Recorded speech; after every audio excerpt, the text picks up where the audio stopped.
Hello and welcome to my channel magical medical. This is your mentor Shraddha. आज आप एक नया सेटअप देख रहे हैं और आज एक टॉपिक भी बहुत नया है। साइकोलॉजी में एक टॉपिक आता है इंटेलिजेंस। उसके रिगार्डिंग आज हम लोग बात करने वाले हैं। उसके टाइप्स क्या हैं, उसके कैरेक्टरिस्टिक्स क्या है, नेचर कैसा है ना। इंटेलिजेंट लोगों के क्या क्या लक्षण होते हैं। तो आज हम लोग स्टार्ट करते हैं। सबसे पहले व्हाट इज इंटेलिजेंस, है ना। Intelligence can be defined as the ability, like mental ability to learn new things, ठीक है, adapt to new situations. One can adapt to new situations and learn from his experiences, जिससे कि वो अपने environment को manipulate कर सके, adjust कर सके। बेसिकली एक ऐसी कैपेसिटी, एक ऐसी क्षमता किसी के लिए, किसी के अंदर, जो कि नई चीजों को सीख सके, उनको सीखने के बाद अपने एक्सपीरियंसेस को अपने आने वाले लाइफ के लिए इम्प्लाई कर सके। ठीक है।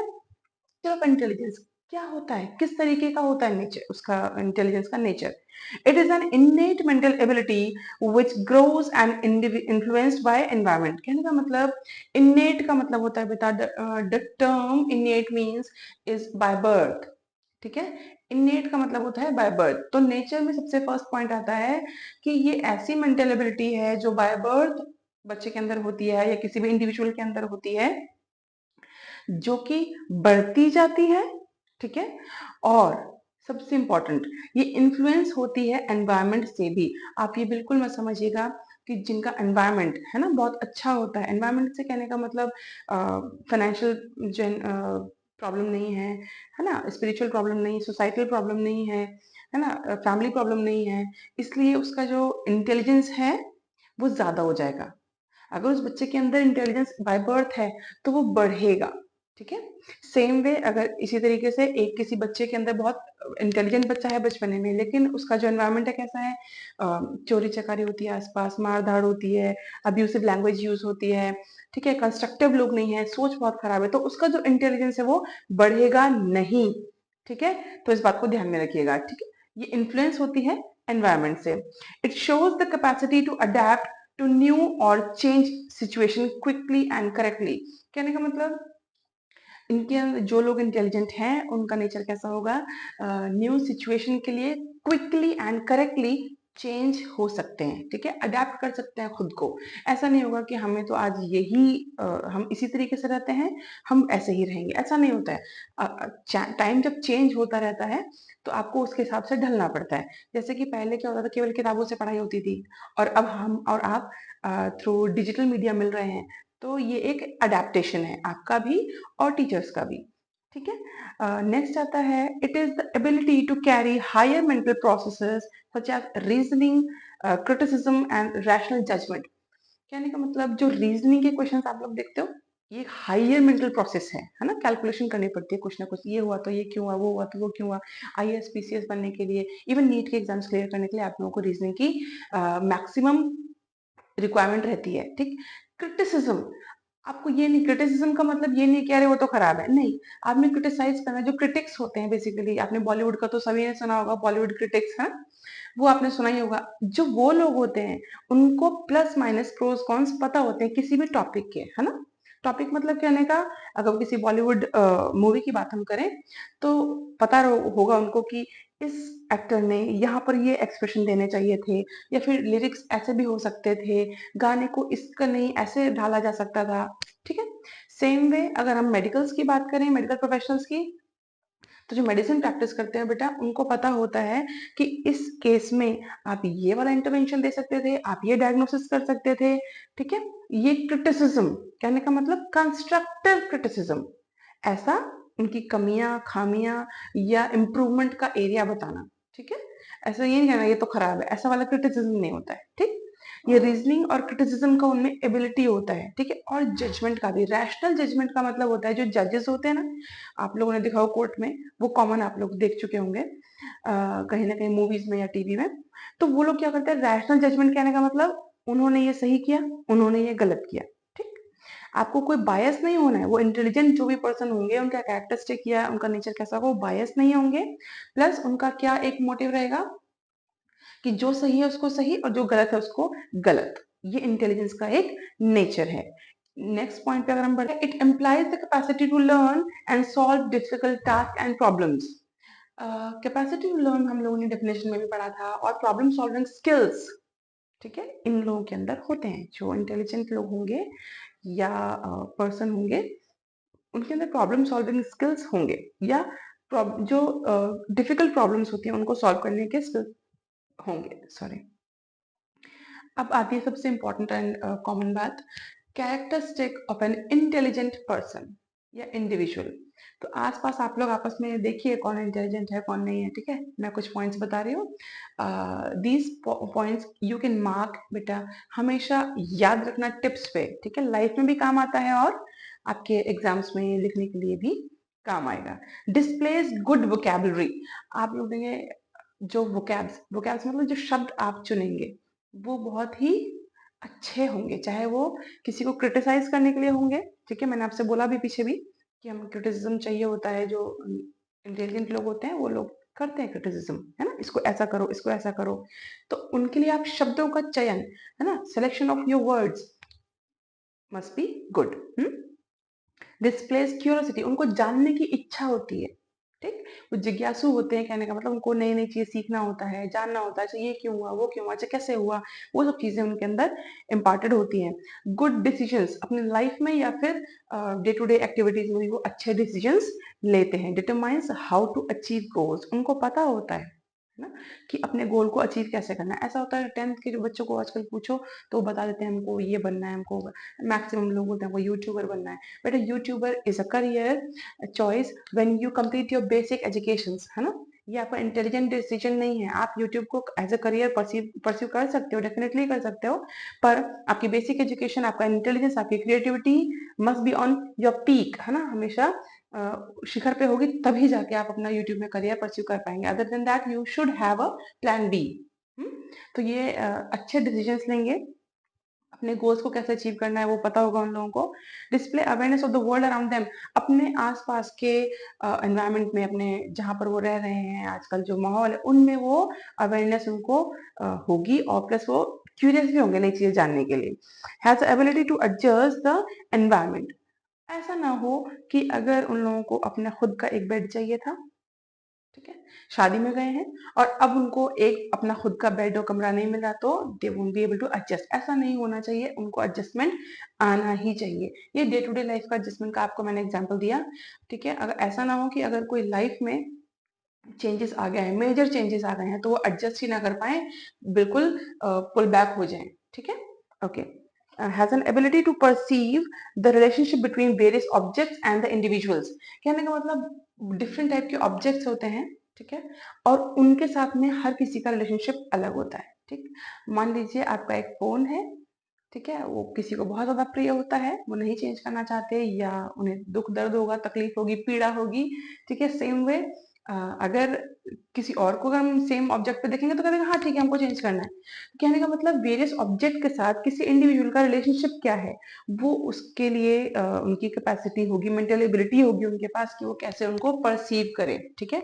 ऐसा नहीं होनी चाहिए, कोई भी चीज ऐसे नहीं होनी चाहिए कि वो खराब हो गई है, रखी हुई है, फिर भी हमने उसको गले पे लगा के रखा हुआ है, या फिर, ठीक है, या फिर सॉरी किसी ऐसे दोस्त या पार्टनर या फैमिली मेंबर या लव्ड वंस, है ना, जो अब नहीं भी हैं, ठीक, तो उनके लिए, उनकी वजह से, उनके गम में वो पीछे पीछे पीछे ना होते चले जाएं, या उनका जीवन रुक ना जाए, आगे बढ़ते चले जाएं। मैं ये नहीं कहती हूँ कि किसी को याद करना बुरी बात है, मगर अपने जीवन को रोक देना भी बुरी बात है या गलत है, ठीक है। Ability to solve problems independently, किसी के ऊपर डिपेंडेंट नहीं होते हैं कि आप, हमें ये परेशानी है आप सॉल्व करके दीजिए, आप एडवाइस एडवाइस देना इज अ गुड थिंग, है ना, बट डिपेंडेंट होना इज अ, है ना, डायसी थिंग। ऐसा ऐसा नहीं होना चाहिए कि आप दूसरों पे डिपेंडेंट रहें, आप अपने डिसीजंस ले सकते हैं। अभी मैंने बताया आपको कि इंटेलिजेंट जो पर्सन है वो अपने डिसीजन ले सकते हैं और गुड डिसीजंस लेते हैं, है ना, take the responsibility of your decisions. Next has the ability to think abstract terms, abstract terms को होते हैं इफ आई से उलझन, अब उसको क्या कैसे आप समझाओगे, तो पर्सन इतना समझ सकता होगा, इतना समझदार होगा कि उलझन होने के लिए किसी की हार्ट बीट बढ़ रही होगी, पसीना आ रहा होगा, सांसें ऊपर नीचे हो रही होंगी, धड़कने सुनाई दे रही होंगी, पैल्पिटेशन हो रहा होगा मरीज को, ठीक है। इस तरीके की अगर हम एब्स्ट्रैक्ट, जिसका कोई समझाने का मतलब ना हो, कैसे समझाया जाए, है ना, वो ना हो तो वो समझने के लिए एबल हो। इफ आई से उलझन, तो व्यक्ति को समझ आना चाहिए कि उलझन का मतलब क्या होता है या फिर मरीज क्या कहना चाह रहा है हमसे। नेक्स्ट है ability to benefit from one's own experience that of others. अपने एक्सपीरियंसेस जो भी हुए हैं, ठीक है, उनसे आप पूरा बेनिफिट एक्सट्रैक्ट कर पाए, प्लस दूसरों के भी जो एक्सपीरियंसेस है उनसे भी अपना बेनिफिट ले पाए। ऐसा नहीं होना चाहिए कि जब खुद ठोकर लगेगी तभी हम समझेंगे। दूसरों को अगर ठोकर लगी, आपको बता रहे हैं वो कि आप ऐसा मत करना, तो अभी आप समझिए और सतर्क हो जाइए। You should be alert at the time when the other person is saying you should do और नॉट डू दिस वर्क और स्टेप और डिसीजन। Highly adaptable. अडेप्टेबल का मतलब होता है बेटा, हाईली अडेप्टेबल का मतलब है एडजस्ट करने का एक पीक पॉइंट, जब आप अपनी चीजों को भी रख सकते हैं और जो एनवायरनमेंट आपको दे रही है उसको भी थोड़ा थोड़ा मॉडिफाई करके अडेप्ट कर सकते। जैसे कि मैंने आपसे बोला कि वेस्टर्न कल्चर इंडिया में बहुत पॉपुलर हो रहा है, ठीक है, तो वेस्टर्न कल्चर के लिए हम लोग क्या करते हैं, अभी कुछ लोग होते हैं जीन्स पहन लेंगे बट शॉर्ट ड्रेसेस नहीं पहनेंगे, है ना। तो अडेप्टेशन का कहने का मतलब, अगर उनको शॉर्ट ड्रेसेस नहीं पसंद है, अगर नहीं पसंद है तो उन्होंने जीन्स पहन लिया, वेस्टर्न कल्चर को थोड़ा सा ले लिया, पूरा नहीं लिया। अडॉप्ट का मतलब होता है कंप्लीटली रिप्लेस करना, अडेप्ट का मतलब होता है थोड़ी तुम्हारी थोड़ी मेरी, ठीक है। तो हाईली अडेप्टेबल कहने का मतलब थोड़ी थोड़ी सिचुएशन के साथ एडजस्ट करते हुए वो इंटेलिजेंट पर्सन जो होगा वो आगे लाइफ में बढ़ जाएगा या बढ़ना सीख जाएगा धीरे धीरे। मैंने आपसे बोला they understand how much they don't know. Emphasis कर रही हूँ बेटा इस पॉइंट पे, हमेशा लर्निंग के लिए याद रखना, अगर आपको सीखना है जीवन में, मैं केवल मेडिकल कॉन्सेप्ट की बात नहीं कर रही हूँ, मैं किसी वर्ड की बात नहीं कर रही हूँ, मैं सिर्फ आपके लाइफ के बारे में बात कर रही हूँ। अगर आपको सीखना है तो आपको सबसे पहले ये जानना होगा कि आपने सब कुछ नहीं जाना है, ठीक है। आपको कितना पता है वो आपको पता होना चाहिए, ठीक है, और कितना नहीं पता है वो आप एक्सेप्ट करने के लिए रेडी रहिए, या फिर आपको पता होना चाहिए कि ये हमें नहीं आता है, एक्सेप्ट कीजिए उस चीज को, तभी आप नई चीज सीख पाएंगे बेटा, ठीक है। तो सबसे पहले हम लोगों ने क्या पढ़ा, अभी सब डेफिनेशन पढ़ लिया, नेचर पढ़ लिया, उसके बाद हम लोगों ने क्या पढ़ लिया, इसके कैरेक्टरिस्टिक क्या है इंटेलिजेंट पर्सन की। अब नेक्स्ट टॉपिक के लिए अगर हम बात करेंगे तो uses of intelligence. Uses of intelligence में आगे आने वाले टॉपिक में हम लोग पढ़ने वाले हैं टाइप्स ऑफ इंटेलिजेंस, ठीक है। According to Sternberg's triarchic theory of human behaviour, human intelligence, इस ये जो थ्योरी पास हुई थी, according to Sternberg's triarchic theory of human intelligence 1995, ठीक है, उनके अकॉर्डिंग उन्होंने 3 टाइप्स दिए हैं इंटेलिजेंस के, ठीक है। हम लोग आगे पढ़ने वाले हैं कैसे कैसे हैं। सबसे टॉप पे उन्होंने रखा है एनालिटिक इंटेलिजेंस। एनालिटिक इंटेलिजेंस का मतलब होता है एनालिसिस करना, ठीक है, देखते हैं कैसे कैसे होता है। एनेबल्स टू डिकोड स्टिमुलाई, ठीक है। स्टिमुलाई का मतलब क्या होता है, anything which triggers, stimuli means anything which triggers, जो भी आपको कुछ भी इफेक्ट करता है। इफ आई से this one is stimuli for my skin, ठीक है, तो ये स्टिमुलाई था। अब उसको डिकोड करने के लिए हेल्प करते हैं ये हमारा इंटेलिजेंस, ठीक है। नेक्स्ट है मेक कैलकुलेशन। आप लोग कैलकुलेशन करते होंगे, ठीक है। आप लोगों ने आजकल वो देखा भी होगा काफी जगहों पर, वो वैदिक मैथ सिखाते हैं, कुछ ऐसे ऐसे करके बच्चे फटाफट पढ़ लेते हैं। See I am not that much intelligent to understand those Vedic math tricks, so I am, ठीक है, मेरे को पता है कि मेरे को क्या नहीं पता है। So next the point academic problem solving skills. Academic problem solving skills कहने का मतलब जो भी हमारे सिलेबस में कैरिकुलम में है उसको सॉल्व करने के लिए स्किल्स जो हैं वो बढ़ते हैं ऐसे एनालिटिक इंटेलिजेंट लोगों में या होते हैं, ठीक है। Perform mental combination of execution and performance of knowledge. Mental execution of performance and knowledge कहने का मतलब जो भी आपको नॉलेज है आप उसको अपने परफॉर्मेंस में ढाल पाए, ढालना इज एग्जीक्यूशन, ठीक है। वो आपको सिखाता है क्या, एनालिटिक इंटेलिजेंस। मान लीजिए आपको अगर सभी कोई टाइप के क्वेश्चंस आते हैं पर आप पेपर में नहीं लिख पाए, तो आपका एनालिटिक इंटेलिजेंस वहां पर लैग हो गया है, ठीक है। तो इस तरीके से आपको समझाने में काम करता है क्या, एनालिटिक इंटेलिजेंस। उसके बाद है hold information in short term memory.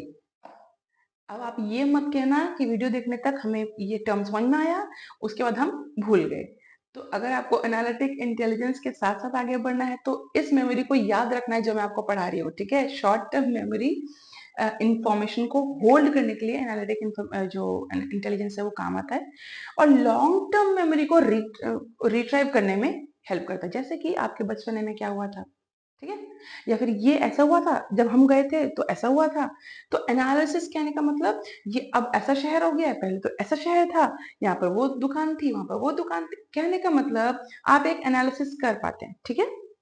ये आपके पास कोई इमरजेंसी में कोई केस आया होगा ना अभी आपके स्टार्टिंग पीरियड में, तो आने वाले 5 साल बाद आपका जो करियर होगा उसमें भी आप ये कहोगे कि हाँ वो 5 साल पहले एक केस ऐसा आया था इमरजेंसी में, और अब ये है, सिचुएशन चेंज हो गई है, टेक्नोलॉजीज चेंज हो गई हैं, ठीक है।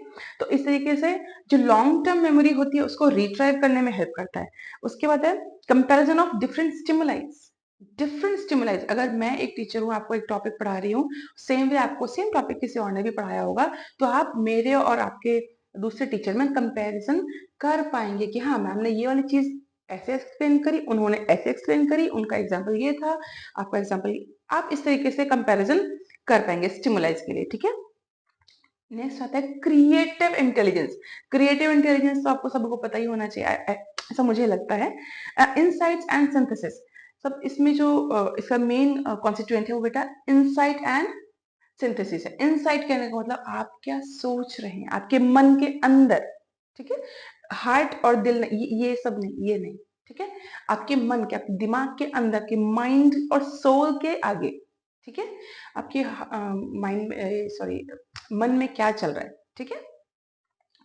तो ability to react novel situation and stimuli. अब देखिए, कोई हो सकता है कि आपको किसी ने बोला आपको ये टॉपिक नहीं आता, ठीक, तो कोई व्यक्ति तो मान जाएगा कि हाँ नहीं ही आता है, कोई व्यक्ति कह सकता है कि हाँ ठीक है हम सीख जाएंगे, कोई व्यक्ति कहेगा मैम आप बता दीजिए, ठीक है, कोई व्यक्ति कहेगा हाँ हम एक बार ट्राई करेंगे फिर आप बताए, आप मैम से पूछेंगे। ये क्या है बेटा, क्रिएटिव इंटेलिजेंस। कहने का मतलब आपने उस चीज को कैसे, अपने आंसर को ढाला अपने अंदर, ठीक है, आपको जो भी कहा गया वो आपने कैसे ढाला, ये है क्रिएटिव इंटेलिजेंस, ठीक है, कि आप नई सिचुएशन के लिए कैसे रिएक्ट करते हो। कहीं कहीं कोई एक्सीडेंट हो जाता है तो कुछ लोग वीडियो बनाने लगते हैं, वो गंवार से ज्यादा कुछ नहीं है वो लोग, ठीक है। एक प्रॉम्प्ट, एक इंटरवेंशन लेने से ज्यादा वो केवल वीडियो बनाने को इम्पोर्टेंट समझ पाए, तो मेरे लिए वो कोई कोई नहीं है, ठीक है। मैं ये इस प्लेटफॉर्म से बोल रही हूँ, इसका मतलब मैं ह्यूमैनिटी के प्लेटफॉर्म से बोल रही हूँ। आप वीडियो बनाने के पहले आप उसकी हेल्प कर सकते हैं, है ना। तो ये क्या है, आपके नई सिचुएशन को कैसे हैंडल किया जाएगा, क्या रिएक्ट करना है, क्या क्या स्टिमुलाई था, उसके लिए हमको क्या परसेप्शन रखना, ये सब चीजें किसमें आती है बेटा, क्रिएटिव इंटेलिजेंस में। Ability to think and adjust creatively effectively to new situation, मैंने अभी आपसे बताया adjust creatively and effectively. Creatively का मतलब मैंने आपसे भी बताया कि उनको लगा कि हमको वीडियो बनानी चाहिए, क्रिएटिव था, पर क्या वो इफेक्टिव भी था उस सिचुएशन के लिए, इफेक्टिव नहीं था, ठीक है। Creatively and effectively to the new situation. नई सिचुएशन में, जैसे अगर अभी आप मेरे साथ साइकोलॉजी पढ़ रहे हो, है ना, इंटेलिजेंस पढ़ रहे हो, तो आपने क्या क्रिएटिव किया इस बारे में लेकर कि आपने मेरा चैनल खोला, हमने इंटेलिजेंस पढ़ा। अब इफेक्टिव क्या होगा, जब आप इसको अपने नोट्स में डालेंगे प्लस आपको एग्जाम में आप इसको लिख कर आएंगे, then it will become effective.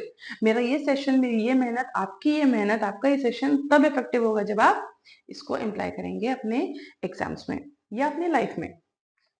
These new situations are good measures of intellectual ability because it helps to assess the ability to apply existing knowledge. ये एक मेजर है, ठीक है, ये एक स्केल है समझ लीजिए, जो कि एक टूल है जो कि ये बताता है कि आपका जो नॉलेज है वो आप कितना इम्प्लाई कर पा रहे हो, ठीक है, आप कितना इम्प्लाई कर पा रहे हो वो आपको बताता है ये नॉलेज आपका, ठीक है। ओके, प्रैक्टिकल नॉलेज क्या होती है, आपको सभी को पता है बेटा, प्रैक्टिकल नॉलेज क्या होता है, स्किल्स का काम होता है, ठीक है, जो कि हम आउटर वर्ल्ड में देख रहे हैं, कर रहे हैं। It operates the real world. If I say do the injection procedure, तो you need to perform it, है ना, आपको लोड करना पड़ेगा, आपको पेशेंट को देना पड़ेगा, चार्टिंग करनी पड़ेगी, बिफोर हैंड आपको सर्जिकल हैंड वॉशिंग करनी पड़ेगी, ट्रे सेटअप करना पड़ेगा, है ना। Okay, this helps the individual to adapt or shape their environment. Adapt and shape का क्या मतलब बेटा, adapt मैंने आपको पहले बताया था, कुछ ना कुछ हमें एडजस्टमेंट करनी पड़ेगी, बट shape का क्या मतलब है, शेप का मतलब ये है कि अपने अकॉर्डिंग एनवायरनमेंट को भी ढाल लो। इफ आई से अगर मम्मी ने कहा है कि आप जो है फोन बंद कर दीजिए, है ना? मैंने काफी अपने स्टूडेंट्स को बोल के रखा है कि उनके पेरेंट्स को कि आप इनको फोन मत दीजिए, ठीक है?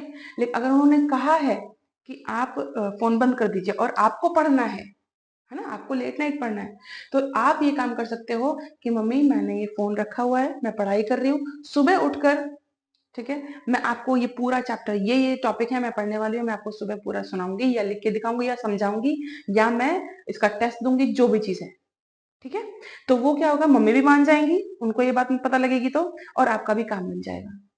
ये काम आप हमेशा पॉजिटिव वे में लीजिएगा बेटा, मेरी इस आइडिया को हमेशा पॉजिटिव लीजिएगा। मैं किसी नेगेटिव एरिया के बारे में बात नहीं कर रही हूँ। मैं नहीं कहती कि आप अपने पापा को जबरदस्ती कीजिए कि मेरे को आप स्कूटर ला कर दीजिए, बाइक ला कर दीजिए, नया फोन ला कर दीजिए।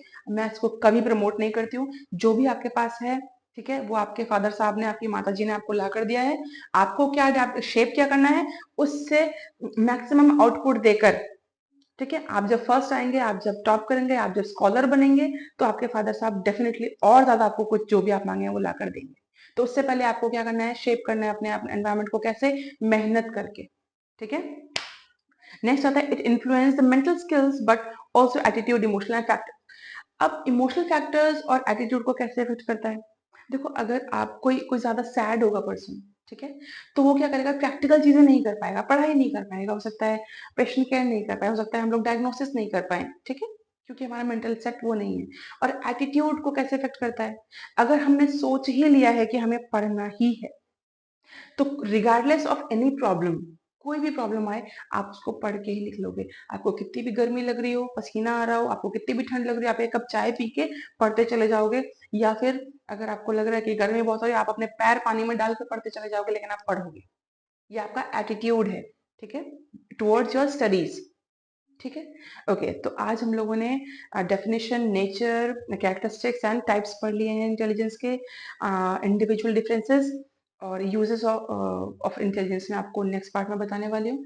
तो आज के इस पार्ट को आप 2-3 बार अच्छे से समझिए, क्योंकि psychology is not very easy to deal with, ठीक है, थोड़ा सा सब्जेक्ट ट्रिकी है। तो ध्यान दीजिएगा आज के सेशन में मेरे को सुनने के लिए। थैंक यू वेरी मच, और नेक्स्ट हम लोग जल्दी मिलेंगे। और stay tuned with the channel and take care of yourself. Bye bye.